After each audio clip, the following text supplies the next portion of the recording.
সুৰুঙা পাবলৈ এই কথাটো বুজি পোৱা নাই যে আমি অসমৰ প্ৰতিজন লোকে এতিয়া জুবিনৰ বাবে ন্যায় হোৱাটো বিচাৰো। আমি মোৰ প্ৰথম পৰিচয় সাংবাদিক, আপোনালোক সাংবাদিক।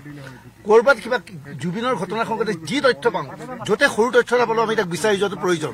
গতিকে আমাৰ যি তথ্য যোগান ধৰিছে, গতিকে তথ্যখিনি লোৱাটো আমাৰ প্ৰয়োজন। আজি মই কিছু তথ্য লাভ কৰিছোঁ, সেই তথ্য আপোনালোকক সদৰি কৰিছোঁ।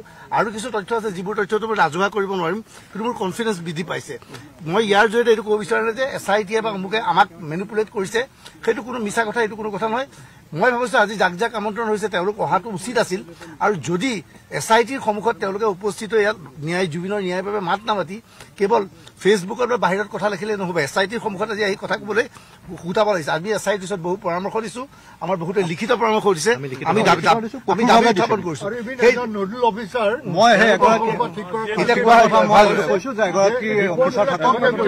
এতিয়া এটা আমাৰ মাজত সদায় ভুল বাতৰি ওলাই, ৰাতিপুৱা আমি পিছলৈ দেখোঁ কোনোবা কাকতত কোনোবা মিডিয়াত বেলেগ ধৰণৰ বাতৰি ওলাই। কোনটো বাতৰি শুদ্ধ কোনটো অশুদ্ধ জনাবলৈ তেওঁলোকক আমি আহ্বান জনাইছোঁ যে আপোনালোকে এজন নডেল অফিচাৰ দিয়ক, এদিন বা দুদিনৰ মূৰে মূৰে সাংবাদিকসকলক মাতি গোটেই তদন্তৰ অগ্ৰগতি জনাওক, যাতে সঠিক বাতৰি সন্মুখলৈ আহে।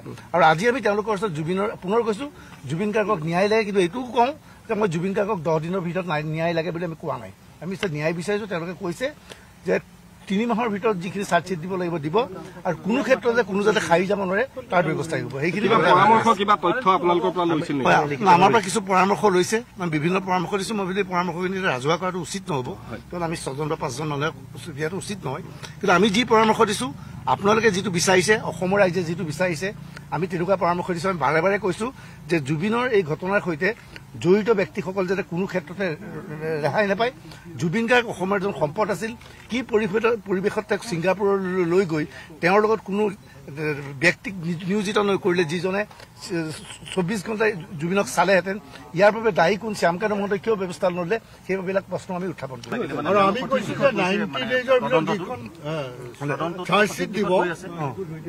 এতিয়া সমগ্ৰ প্ৰক্ৰিয়াটো যে জুবিন গাৰ্গক আমি মনতে এটা ধাৰণা লৈ ল'লে নহ'ব যে জুবিন গাৰ্গক এনেকৈ হত্যা কৰা হৈছে, জুবিন গাৰ্গ এনেকৈ কৰা হৈছে।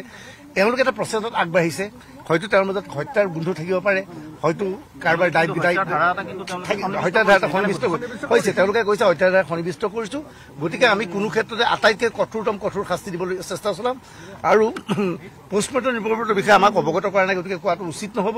আৰু সমগ্ৰ প্ৰক্ৰিয়া আমি বিচৰাও নাই। আৰু সমগ্ৰ প্ৰক্ৰিয়াটো ভালভাৱে গৈছে বুলি আমি ভাবোঁ। তেওঁলোকৰ কথা বতৰা যিখিনি শুনিলোঁ, আমাকতো ক'লে নহ'ব, আমি কোৰ্টত চাৰ্জশ্বিট দিয়াৰ পিছত গম পাম আচলতে ভালভাৱে গৈছে। আমাৰ ইয়াতো দাবী উত্থাপন হৈ আছে যে SIT টিম কিয় নাযায়, বহুতে সেই কথা কিন্তু ছিংগাপুৰৰ আচলতে 11 গৰাকী ব্যক্তিৰ ভিতৰত 10 গৰাকী ব্যক্তিয়ে ইতিমধ্যে 7 গৰাকী আহিছে আৰু 3 গৰাকী অহাকালি আহিব। অহাৰ পিছত তেওঁলোকৰ ভাষ্য লৈছে, আৰু তেওঁলোকৰ ভাষ্যৰ যি কৰ'বৰেটিভ যিখিনি এভিডেন্স, সেইখিনিৰ লগত আগতে থকা যিবিলাক ভিডিঅ', এই গোটেইবিলাক কৰিলেট কৰি তেওঁলোকে এটা নিশ্চয়কৈ এটা সিদ্ধান্তলৈ আহিব।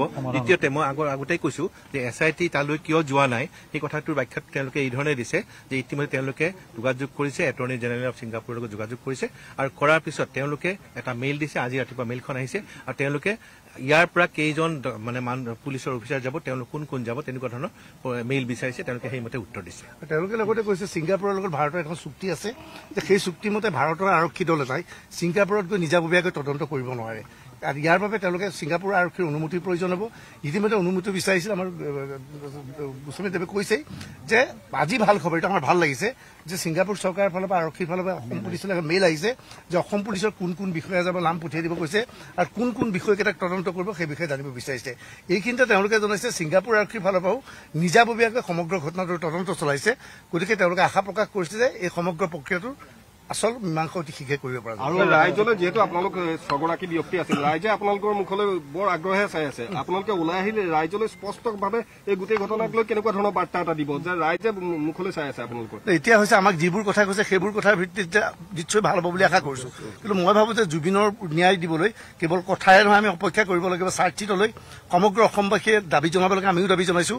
চাৰ্জশ্বিটখন যাতে কঠোৰ হয়, সেই চাৰ্জশ্বিটখনৰ পৰা যাতে কোনো খাই যাব নোৱাৰে, সেইটো আমি বিচাৰিছোঁ। অসমৰ ৰাইজক আমি এইটো কওঁ, আমি বাৰে বাৰে এইটো কৈছোঁ যে জুবিনে ন্যায় পাব লাগে, আৰু চাৰ্জশ্বিট যাতে কঠোৰ হয় তাৰ বাবে আমি সকলোৱে আমি এটা কথা স্পষ্ট কৰি কৈ দিছোঁ যে চাৰ্জশ্বিটখনত অকল পোষ্টমৰ্টম ৰিপৰ্ট নহয়, পোষ্টমৰ্টম ৰিপৰ্টৰ লগতে কি নেগলিজেঞ্চি হৈছে, কিহৰ কাৰণে আজি আমি জুবিনক হেৰুৱালো, সেই কথাখিনি স্পষ্ট হ'ব লাগিব।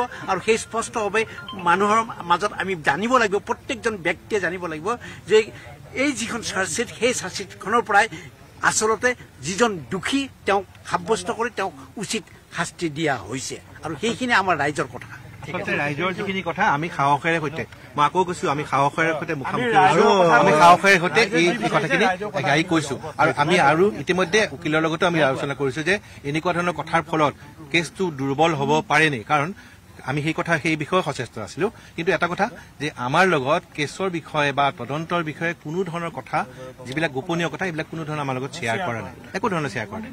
আমি খালি বিচাৰিছো, আমি সকলোৱে আপোনালোকৰ যিখিনি কথা, অসমৰ ৰাইজৰ যিখিনি কথা, সেইখিনি আমি ক'বলৈ সুযোগ পাইছো আজি। আৰু এটা কথা, জুবিন গাৰ্গ যিটো জনালে আমাক ছিংগাপুৰ আৰক্ষীয়ে, জুবিন গাৰ্গৰ মেডিকেল হিষ্ট্ৰীটোও কিন্তু বিচাৰিছে, কাৰণ তেওঁলোকে যিটো তদন্ত কৰি আছে, কাৰণ সেই হিষ্ট্ৰীটোৰ জৰিয়তেও তাৰমানে নেগলিজেঞ্চ হৈছে নেকি, বা সেই নেগলিজেঞ্চৰ অপৰাধ এক প্ৰকাৰ, সেই ধৰণৰ নেগলিজেঞ্চ হৈছে নেকি এটা ঠাৰ কৰিবলৈ তেওঁলোকে চেষ্টা কৰিছে বুলি আমাক জনাইছে। আমি আৰু এটা কথা কৈছো যে খুব সোনকালে এগৰাকী নিৰ্দিষ্ট ব্যক্তিৰ দ্বাৰা যাতে মিডিয়াক কথাবিলাক কৈ থাকে, যাতে আমাৰ সকলোৰে যিখিনি সন্দেহ যাতে মৰীক্ষণ কৰে, সেই কথাটো আমি কৰিছো।